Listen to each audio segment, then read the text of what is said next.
বন্ধুরা একটু বাইরে গেছিলাম কাজে, এসে গেছি, প্রচন্ড গরম পড়েছে। এবার স্নান টান করে একটু ফ্রেশ হয়ে নেব, তারপরে খেতে বসবো। আজকে দেখা যাক দিদি কি রান্না করেছে।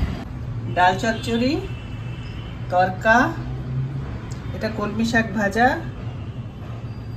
এটা আলু পটলের তরকারি, এটা হচ্ছে কাতলা মাছের ঝোল, এটা হচ্ছে মটন কষা, আর এটা হচ্ছে আমের চাটনি। বাহ, একটা কমপ্লিট খাবার হবে। তাহলে তাড়াতাড়ি স্নান করে আসি। এই যে বন্ধুরা, আমার দিকে দিবা না, মনু দুপুরে ভাত খাবে না, সে নান আর মটন খাবে। আমার দিকে দিবা না।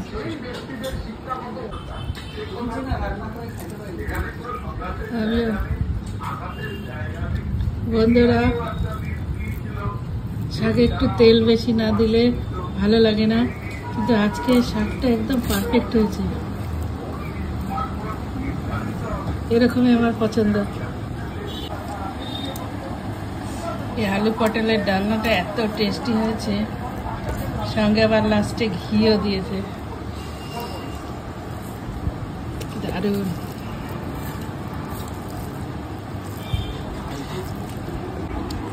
ডাল চচ্চড়ি নিয়ে নিয়েছি, একটু লেবু চিপে নিই।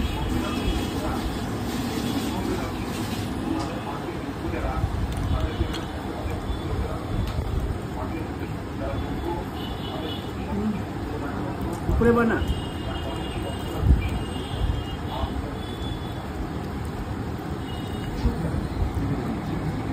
বন্ধুরা, মাংস নিয়ে বসে গেছি।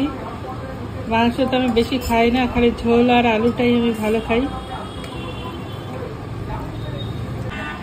বন্ধুরা, লাস্টে একটু নান খেয়ে নিই, তরকার নান, তারপরে খাবো চাটনি।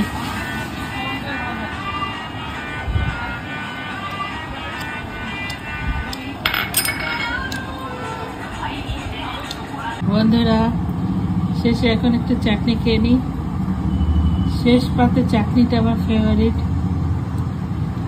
আম দিয়ে করেছি সাথে। বন্ধুরা, খাচ্ছি, একদম স্বর্গীয় স্বাদ মনে হচ্ছে, এত টেস্টি।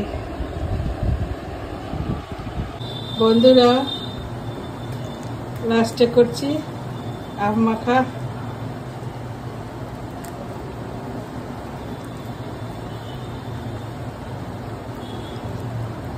কয়েকদিন ধরে দিদির খুব আম মাখা খেতে ইচ্ছা করছিল, আর আম মাখা পেলে বাস, আমারও কোনো কথা নেই, পাগল হয়ে যায়।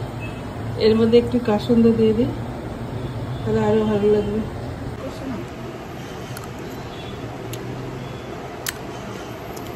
বন্ধুরা, দারুণ হয়েছে। তো আজকের মতো ভিডিওটা এখানেই শেষ করলাম, দেখা হবে পরের একটা ব্লগে। Bye bye.